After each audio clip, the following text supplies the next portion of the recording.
ನಿಮ್ಗೆ ಏನು ಅನ್ನಿಸ್ತು ಅಂತ ಅನ್ನೋದನ್ನು ದಯವಿಟ್ಟು ಹೇಳಿ ಎಂದು ಕೇಳ್ಕೊಳ್ತಾರೆ. ಗಾಂಧೀಜಿಯವರು ಹೇಳ್ತಾರೆ, ನಾನು ಸ್ವಾಮಿ ವಿವೇಕಾನಂದರ ಪ್ರತಿಶ್ರೇಣಿಯನ್ನು ಅಧ್ಯಯನ ಮಾಡಿದ್ದೀನಿ.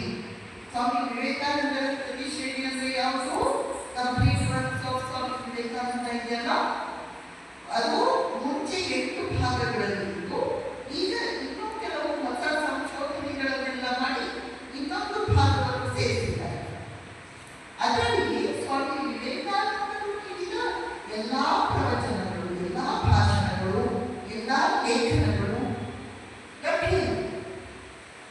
ನಾಲ್ಕು ಯೋಗಗಳು, ಕೊಲಂಬೋದಿಂದ ಆರಕ್ಕೆ, ಸ್ವಾಮಿ ವಿವೇಕಾನಂದರು ಬರೆದಂತಹ ಅನೇಕ ಪತ್ರಗಳು, ಸ್ವಾಮೀಜಿಯವರಿಗೆ, ತಮ್ಮ ಗುರುಭಾಯಿಗಳಿಗೆ, ಅಳಸಿಕ ಪೆರುಮಾಳ ಅವರಿಗೆ, ಪ್ರಮದದಾಸ ಮಿತ್ರರಿಗೆ, ಅವರಿಗೆಲ್ಲ ಬರೆದಂತಹ ಪತ್ರಗಳು, ಜೊತೆಯಲ್ಲಿ ಸ್ವಾಮೀಜಿಯವರು ಕೌಸಲ್ಯಾರ್ಡ್ ಪಾರ್ಕ್ನಲ್ಲಿ ಇದ್ರನ್ನು ಅದನ್ನು ನಾವು ನೋಡಿದ್ದೇವೆ.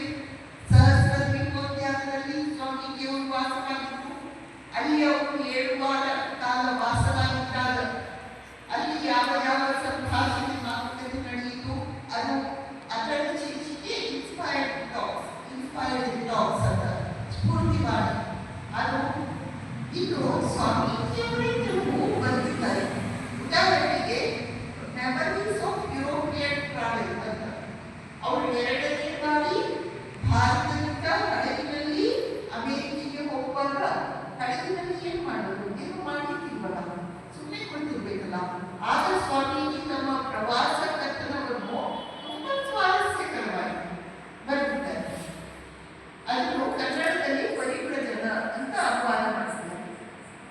ಇಂಗ್ಲಿಷಲ್ಲಿ ಮೆಮರೀಸ್ ಆಫ್ ಯುರೋಪಿಯನ್ ಟ್ರಾವೆಲ್.